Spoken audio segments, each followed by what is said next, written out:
propositions à l'intérieur desquelles soit des artistes, des créateurs s'emparent de la question, soit ce sont des projets dans lesquels effectivement les personnes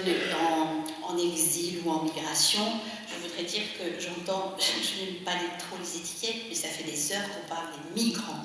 Donc ces personnes n'existent qu'au regard de cette identité qu'on leur colle depuis 14 heures. Et on parle des migrants, on ne parle pas de personnes, de femmes et d'hommes. Donc voilà, la parenthèse est en fait,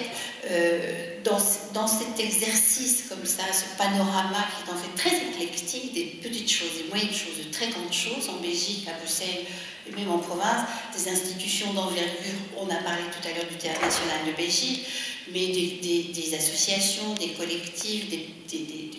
à toutes sortes d'échelles, en effet, on s'est emparé de ce sujet. Et ce que j'avais simplement envie de dire, c'est qu'il me semble qu'on est tout le temps sur un fil très, très délicat, qui partage, si j'ose dire, je vais essayer de dire ça clairement, mais ça va être compliqué à cette heure-ci, qui partagerait d'une certaine manière des entreprises dont l'effet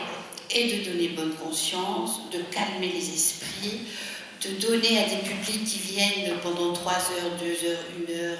dans la rue ou dans les théâtres ou dans les salles de concert, se frotter à la question